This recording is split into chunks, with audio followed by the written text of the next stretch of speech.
Jayasundara had sent this intelligence tip-off to top officers on the 11th of April, 10 days before yesterday's attack. Now, the National Tawheed Jamaat is a radical Muslim group in Sri Lanka that had gained prominence last year when it had been linked to the vandalization of the Buddhist statues. Now, during a news conference on Sunday evening, Prime Minister of Sri Lanka, Ranil Wickremesinghe, addressed concerns that officials had prior intelligence of the forthcoming attacks. He also said that the government will investigate as to why adequate precautions were not taken, clearly pointing towards a lapse in the security agencies following up on the intelligence input that they already had with them 10 days prior to the attacks.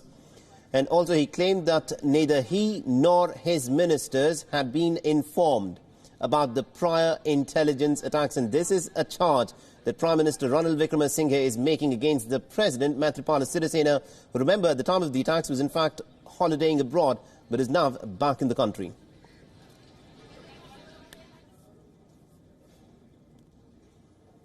All right, and the death toll of Indians who've been confirmed to have been killed in Sri Lanka blasts has now risen to 5. At least 5 Indians were killed in the course of the attacks that took place in Sri Lanka.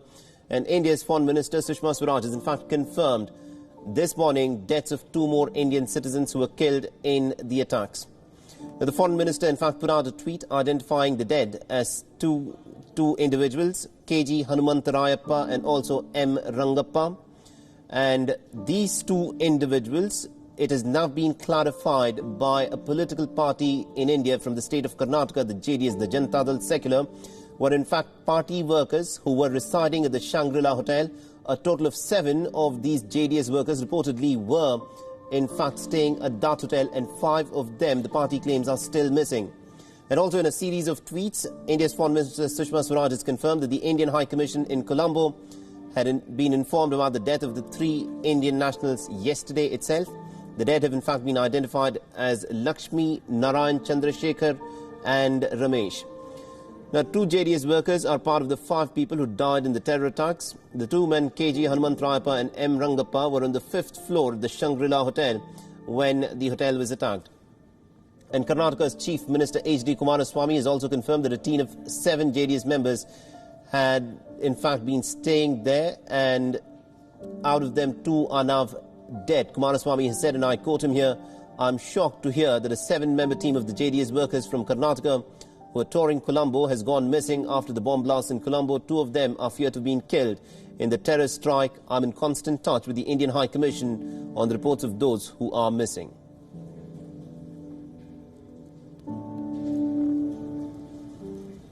Now, Sri Lanka has witnessed years of conflict and deadly terror attacks. The civil war, which ended in 2009, claimed almost over 100,000 lives in a civil war that dragged on for almost about 26 years.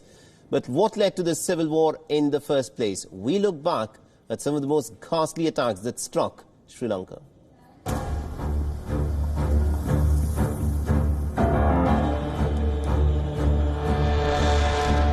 Sri Lanka has a checkered history.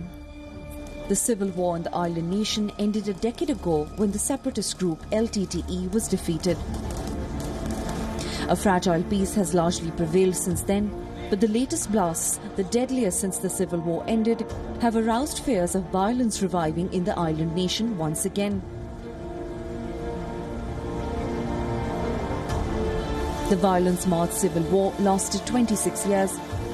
But when were the seeds for this protracted violence sown? The beginning of the conflict can be tracked back to the British colonial rule. The Tamil minority, comprising just 11.9% of the population, were handed over most of the political power as the colonial rule ended. This was not to go down well with the Sinhala Buddhist majority, which formed 74.9% of Sri Lanka's population. The Sinhalese felt their identity was threatened with the Tamils at the helm of the state. The dynamics changed gradually. Sinhala became the national language in 1956, leading to a systematic exclusion of non-Sinhala speakers being excluded from public service. Hundreds of thousands of Tamils lost their jobs. The community was left seething with a lack of opportunities. The growing sense of disillusionment among Tamils prepared ground for a separatist Tamil group, the LTTE, to emerge. The group became the strongest of all rebel groups based on its unwavering demand for a separate Tamil homeland. Tensions ran high between the government and the rebel group in July 1983, leading to a full-blown civil war. In a massive anti-Tamil pogrom that followed, Tamils were hunted and slaughtered. Some reports claimed that thousands of Tamils were killed.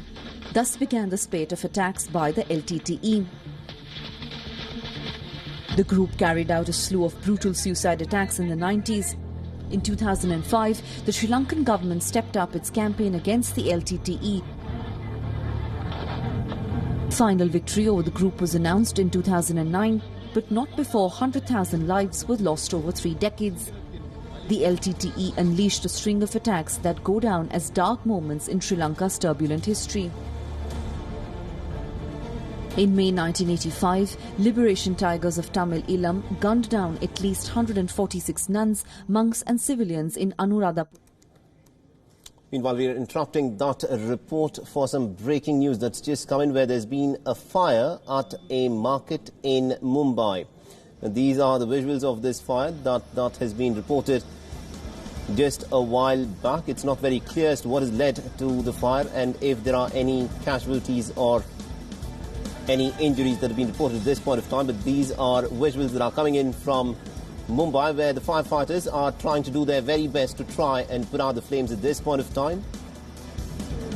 And this is said to be in some kind of a commercial area where the fire has taken place.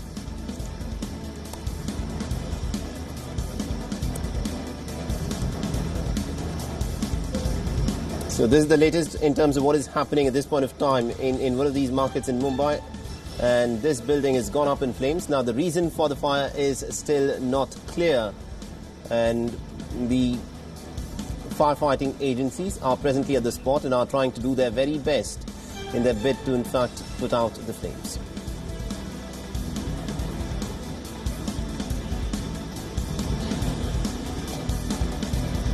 So this is a fire that has taken place at the Crawford Market in Mumbai, and 4 fire tenders are presently at the spot, and more details are awaited in terms of what in fact led to the fire.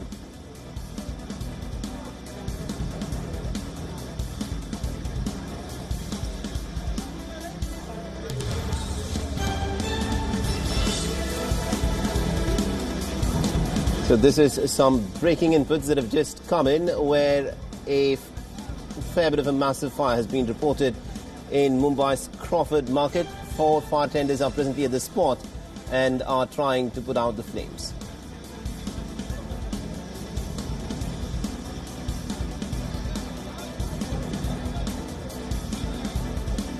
So this is information that has just come in, where there's been a fire that's been reported at the Crawford Market, where one of the shops that you in fact see on your screens, that has caught flames, and there is dark, thick smoke that is billowing out of this particular shop that you see there. And there are 4 fire tenders which are presently at the spot, trying to do their very best to try and put out the flames. The reason as to what led to the fire, it is still not clear.